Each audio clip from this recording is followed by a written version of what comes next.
നമസ്കാരം. നാരായണ ഗുരുവിൻ്റെ ആത്മോപദേശ ശതകം 100 ധ്യാനങ്ങൾ. ധ്യാതാവ് ഗുരു നിത്യചൈതന്യയതി. ധ്യാനം 100. അതുമിതുമല്ല, സദർത്ഥമല്ല, അഹം സച്ചിതമൃതമെന്ന് തെളിഞ്ഞു ധീരനായി. സദസദിതി പ്രതിപത്തിയറ്റ് സത്തോമിതി മൃദുവായി അമർന്നിടേണം.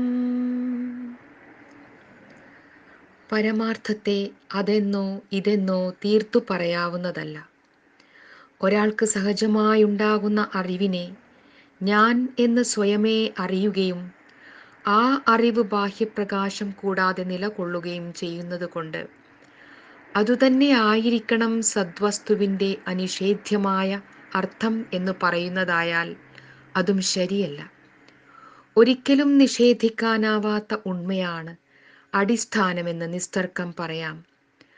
ആ ഉണ്മയുടെ സ്വരൂപം ഭാവത്തിനും ഭാവരൂപത്തിനും ആനന്ദത്തിനും സ്വരൂപാനന്ദത്തിനും സ്വരൂപാനന്ദ താരതമ്യത്തിനും അതുപോലെ തന്നെ അനുപമേയമായ ഏകത്വബോധത്തിനും എല്ലാം ഇടം നൽകുന്ന അറിവ് തന്നെയാണ്.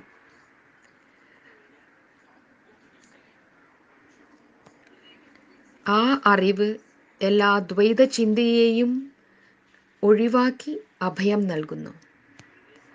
അഭയം തന്നെയാണ് അമൃതം. ഭയമില്ലാത്തവൻ ധീരനായിരിക്കുമെന്ന് പറയേണ്ടതില്ല. ഞാൻ സച്ചിദാനന്ദം തന്നെയാണെന്നുള്ള സുദൃഢമായ ബോധം പരവെളിയിലുയർന്ന ഭാനുമാനെ പോലെ പ്രകാശിക്കുമ്പോൾ ഇത് സത്ത്, ഇത് അസത്ത് എന്നിങ്ങനെയുള്ള പക്ഷപാത ബുദ്ധിയില്ല. പ്രണവസ്വരൂപമായ അറിവിൽ ജാഗ്രത്തിലുള്ള വ്യവഹാരങ്ങൾക്കും സ്വപ്നത്തിലുള്ള കാൽപ്പനികമായ ദൃശ്യങ്ങൾക്കും സുഷുപ്തിയിലുള്ള പ്രജ്ഞാനഘനത്തിനും സാധ്യതയുണ്ടെന്നറിഞ്ഞ് മനസ്സിനെ അടക്കി സത് ഓം എന്നിങ്ങനെ ഹൃദയാകാശത്തിൽ പ്രവേശിച്ച് മൃദുവായി പരമമായ ശാന്തിയിൽ നിമഗ്നമാവുക.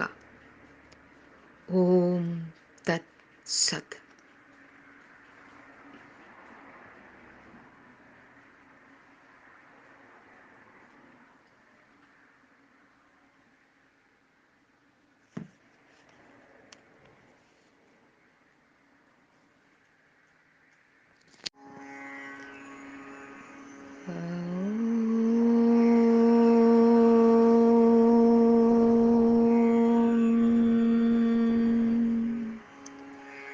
പൂർണ്ണമതഃ പൂർണ്ണമിദം പൂർണ്ണാത്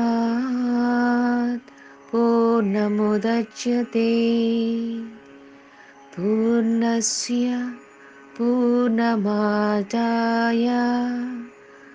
പൂർണ്ണമേവാവശിഷ്യത്തെ.